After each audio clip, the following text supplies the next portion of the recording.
اللہ الرحمن الرحیم۔ دوستان محترم، کچھ لوگوں نے سوال کیا کہ بھائی آج کل سوشل میڈیا کے اوپر، یوٹیوب اور فیس بک کے اوپر کچھ لوگوں کو سننے کے بعد، کچھ لوگوں کے خطاب اور لیکچرز کو سننے کے بعد ایسا ہمیں محسوس ہونے لگتا ہے جیسے بس یہی لوگ صحیح ہیں، باقی سارے گمراہ ہو گئے، باقی ساری امت مشرک ہو گئی ہے۔ ان کی باتوں سے یہ واضح، اور وہ خود بھی یہ بات کرتے ہیں کہ آج تک سب ہمیں دھوکہ دیا ہے، اور ان کی باتیں واضح یہ پیغام دے رہی ہوتی ہیں کہ بس ہم ہی صحیح ہیں، باقی کوئی گمراہ ہے، کوئی مشرک ہے۔ تو انہوں نے سوال کیا کہ بھائی واقعی ہی ایسا ہو سکتا ہے کہ آج کے دور میں بس چند ایک لوگ صحیح ہوں، باقی سارے گمراہ ہو جائیں یا مشرک ہو جائیں؟ تو دوستان محترم، یقیناً آپ کے ذہنوں میں بھی یہ سوال آتا ہوگا، اس لیے میں نے سوچا کہ اس کا جواب آپ کے ساتھ بھی شیئر کیا جائے۔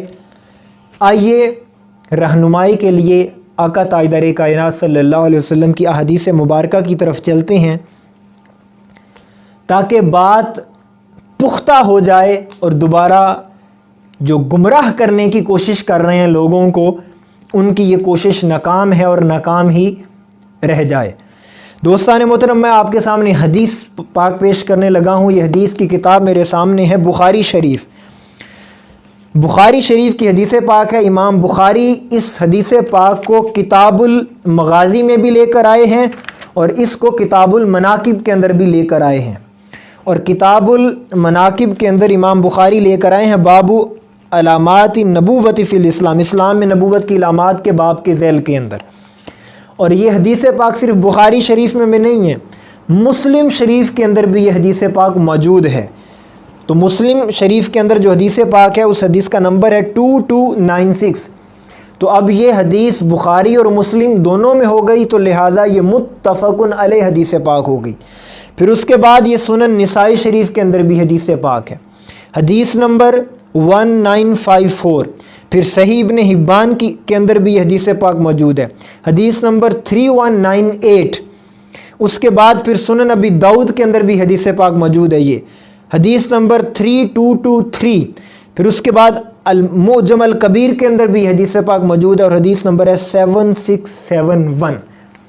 اب وہ حدیث پاک سنیں کہ کیا حدیث پاک ہے، اور آپ کو یہ بات سمجھ آ جائے گی کہ جو امت کو بس اپنے آپ کو صحیح کہہ رہے ہیں اور راہ راست پر سمجھتے اور امت کو مشرک بنا رہے ہیں، وہ کس حال کے اندر ہیں اور کس فکر کے مالک ہیں۔ آقا تاجدار کائنات صلی اللہ علیہ وآلہ وسلم نے فرمایا، حضرت عقبہ بن عامر رضی اللہ تعالی عنہ سے مروی ہے کہ آقا صلی اللہ علیہ وسلم نے فرمایا کہ بے شک میں تمہارا پیش رو ہوں اور تم پر گواہ ہوں، بے شک خدا کی قسم، فرمایا خدا کی قسم میں اپنے حوض کوثر کو اس وقت دیکھ رہا ہوں۔ اور پھر میرے آقا نے فرمایا وَإِنِّي أُوتِيتُ مَفَاتِيحَ خَزَائِنِ الْأَرْضِ، فرمایا کہ بے شک مجھے زمین کے خزانوں کی کنجیاں عطا کر دی گئی۔ اب اگلی بات بڑی قابل غور ہے، میرے آقا نے فرمایا وَإِنِّي واللہ ما اخاف علیکم ان تشرکوا بعدی، فرمایا کہ خدا کی قسم مجھے یہ ڈر نہیں ہے کہ میرے بعد تم شرک کرنے لگو گے۔ یہ آقا تاجدار کائنات صلی اللہ علیہ وآلہ وسلم بشارت دے گئے، خوشخبری سنا گئے کہ میرے بعد میری امت شرک میں مبتلا نہیں ہو سکتی ہے، شرک میری امت کے اندر لوٹ کر نہیں آئے گا۔ آقا تاجدار کائنات خوشخبری سنا دیں، اور آج کے نام نہاد ملا حضور کی امت کو مشرک بناتے پھرے اور گمراہ کر رہے ہیں لوگوں کو۔ کون ہے جو آقا تاجدار کائنات صلی اللہ علیہ وسلم کے اس حدیث مبارکہ کا انکار کرے؟ جو آقا تاجدار کائنات کی بات کو نہیں مانتا، وہ اپنی ایمان کی فکر کرے، ایمان کا اس کے ساتھ کوئی تعلق نہیں، وہ صاحب ایمان نہیں ہو سکتا۔ اور حضور خوشخبری سنا گئے۔ ہاں، اس کے اوپر ایک بات ضرور ہے، کوئی یہ ضرور کہہ سکتا ہے کہ بھئی یہ جو آپ نے اتنے حوالے بھی دی اور حدیث پاک بھی سنائی ہے، یہ اس کا تھوڑا سا سیاق و سباق بھی ہے کہ جب آقا تاجدار کائنات صلی اللہ علیہ وسلم شہدائے احد کے مزار پر تشریف لے کر گئے تھے تو وہاں آقا تاجدار کائنات نے پھر خطاب کیا اور یہ باتیں وہاں فرمائیں آقا تاجدار کائنات نے. تو کوئی کہہ سکتا ہے کہ بھئی یہ بات، یہ خوشخبری حضور نے صحابہ کو دی تھی، رستہ نکال سکتا ہے کہ یہ خوشخبری آقا نے صحابہ کو دی تھی کہ میرے بعد تم شرک میں مبتلا نہیں ہوگے. تو اگر کوئی اس بات کو صحابہ کے ساتھ جوڑے، قربان جاؤں میرے آقا آپ کی عظمت پر، میرے آقا کو شاید پتا تھا کہ امت کے اندر ایسے فتنہ باز ہوں گے جو امت کو پریشان کریں گے، تو میرے آقا نے اگلا بھی ایک جملہ ارشاد فرمایا، وہ بھی سنیں. پہلے فرمایا وَإِنِّي وَاللَّهِ مَا خَافُ عَلَيْكُمْ أَن تُشْرِكُوا بَعْدِي، خدا کی قسم اب مجھے یہ خوف، یہ ڈر نہیں ہے، یہ خدشہ نہیں ہے کہ تم میرے بعد شرک میں مبتلا ہو جاؤ گے یا شرک کرنے لگو گے.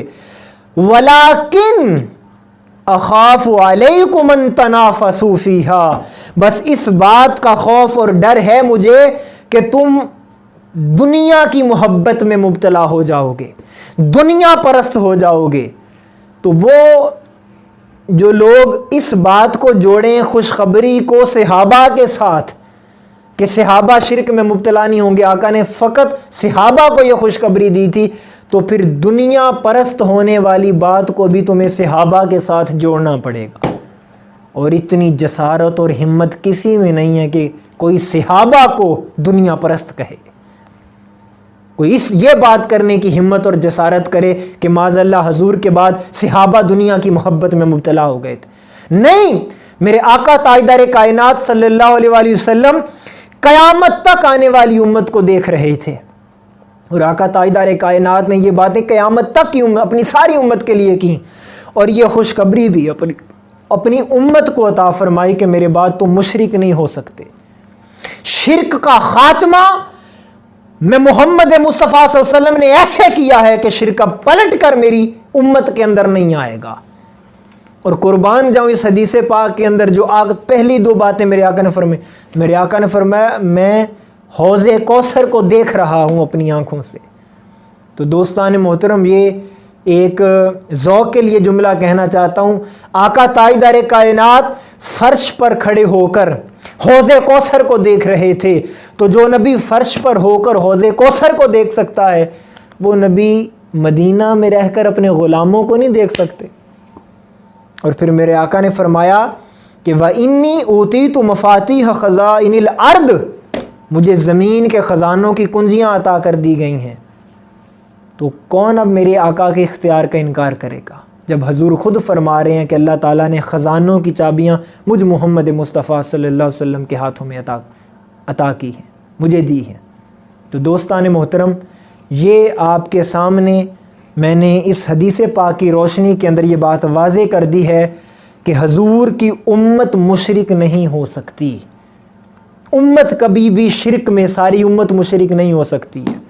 وہ لوگ فقط مسلکی تعصب اور اپنے آپ کو جھوٹی انا کی تسکین دینے کے لیے وہ حضور کی امت پر مشرک کے فتوے صادر کرتے ہیں.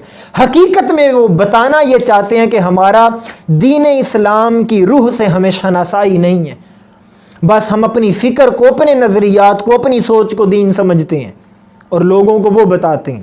اور یہ گمراہی والی بات ہے. اس کے اوپر میں ترمذی شریف سے یہ ایک حدیث پاک آپ کے سامنے پیش کر دیتا ہوں تاکہ بات اور پختہ ہو جائے.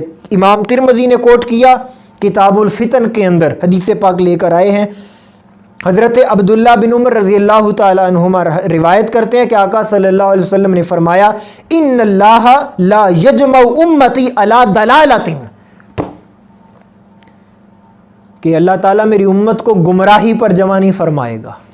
ایک اور حدیث پاک بھی سن لیں، میرے آقا ابن ماجہ کی حدیث پاک ہے، کتاب الفتن کے اندر امام طبرانی نے بھی کوٹ کیا.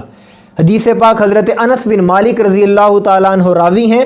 آقا تاجدار کائنات صلی اللہ علیہ وسلم نے فرمایا ان امتی لا تجتمع علی ضلالۃ فاذا رأیتم اختلافا فعلیکم بالسواد الاعظم. آقا نے فرمایا کہ بے شک میری امت کبھی گمراہی پر جمع نہیں ہوگی، پس اگر تم ان میں اختلاف دیکھو، تمہیں اختلاف نظر آئے، اب حضور نے حل بتا دیا کہ آپ لوگوں نے کیا کرنا ہے.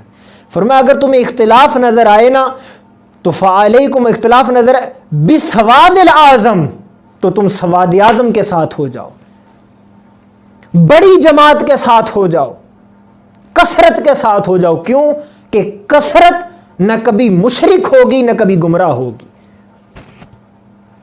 اور ایک اور حدیث پاک کے الفاظ کے اندر فتبیو کے الفاظ بھی ہیں، اتباع کرنے کے۔ اب دوستان محترم، فیصلہ آپ نے کرنا ہے کہ وہ لوگ جو فقط یہ فکر پرموٹ کر رہے ہیں کہ یہ سارے غلط ہیں اور ہم صحیح ہیں، ہم شرک نہیں کرتے، ہم گمراہ نہیں ہیں، اور ساری امت انہیں مشرک نظر آتی ہے، بدعتی نظر آتی ہے، گمراہ نظر آتی ہے، حقیقت کے اندر وہ خود گمراہ ہو چکے ہیں جو حضور کی ساری امت کو مشرک اور گمراہ بنا رہے ہیں۔ اللہ تعالیٰ کی بارگاہ میں دعا ہے کہ مالک کائنات سب کو ہدایت نصیب فرمائے اور ہم سب کو دین اسلام کی صحیح فکر کو سمجھ کر اس پر عمل کرنے کی توفیق عطا فرمائے۔ السلام علیکم